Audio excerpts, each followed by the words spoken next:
দরগা, মসজিদ, মাদ্রাসা এবং মাজারের সাথে যারা সম্পৃক্ত আছেন, আমরা সকলেই কিন্তু একমত হয়েছি যে দরগার আসলে উন্নয়ন প্রয়োজন।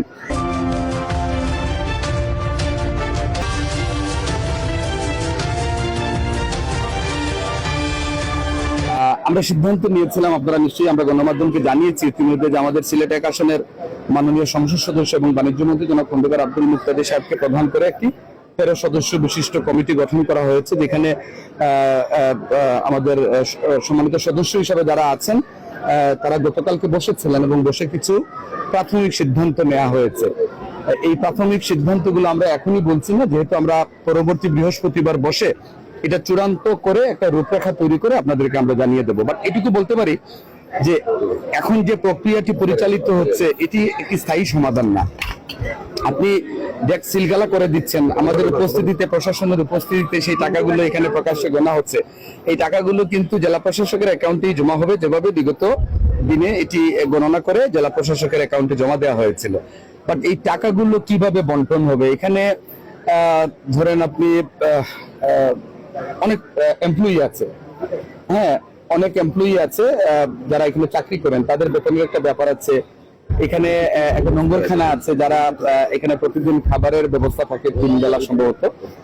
তো এই যে স্বাভাবিক যে কার্যক্রমগুলো দরকার পরিচালিত হয়, সেটা কিভাবে পরিচালিত হবে? আপনারা আরেকটা জিনিস খেয়াল করে দেখবেন, এটি 700 বছরেরও অধিক সময় থেকে এইভাবে পরিচালিত হয়ে আসছে, কিন্তু এখানে একটা সুব্যবস্থাপনা কিন্তু নেই। এটি আমরা সকলেই স্বীকার করি। এবং দরগা, মসজিদ, মাদ্রাসা এবং মাজারের সাথে যারা সম্পৃক্ত আছেন, আমরা সকলেই কিন্তু একমত হয়েছি যে দরগার আসলে উন্নয়ন প্রয়োজন।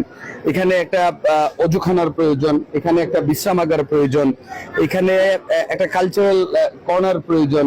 এখানে শাহজালাল রহমতুল্লাহ আলাইহির ব্যবহৃত যে জিনিসগুলো আছে এটি দেখার জন্য দর্শনার্থীরা আসেন, কিন্তু সেইভাবে সুব্যবস্থাপনা না থাকার কারণে তারা দেখতে পাচ্ছেন না। আমরা এরকম হতে পারে যে এখানে একটা চমৎকার কর্নার থাকবে, যেখানে আমার শাহজালাল রহমতুল্লাহ আলাইহির ব্যবহৃত জিনিসপত্রগুলো রাখা হবে দর্শনার্থীদের জন্য। 700 বছর থেকে কিন্তু অনেকেই অনেক তথ্য দিয়ে অনেক বই রচনা করেছেন, শুধু সেখানে এই বইগুলো কিন্তু কোথাও আছে অথবা গেলে পাওয়া যাবে এরকম কোনো তথ্য এখানে নেই। যারা আসেন তারা এই তথ্যগুলো জানতে চান, যে উনি কিভাবে সিলেটে যুদ্ধ করেছেন, বিজয় অর্জিত হয়েছিল, ওনার সময় থেকে বিগত দিনগুলো কিভাবে পরিচালিত হয়েছে, এগুলো অনেকেই অনেক তথ্য দিয়ে বই লিখেছেন। সেটি সংরক্ষণের জন্য একটি উন্নত মানের গ্রন্থাগার এখানে হতে পারে।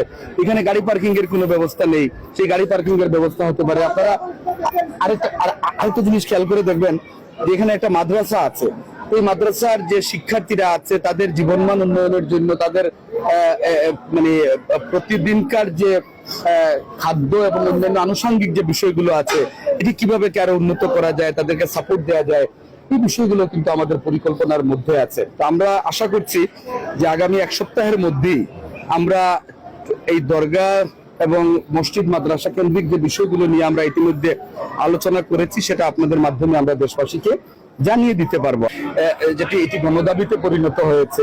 আমরা চেষ্টা করব যে সকলের সাথে কথা বলে জনগণ যে চাচ্ছে, মানুষের যে প্রত্যাশা, সেই প্রত্যাশা অনুযায়ী আমরা একটা চমৎকার সমাধান এবং রূপরেখা হবে ইনশাআল্লাহ।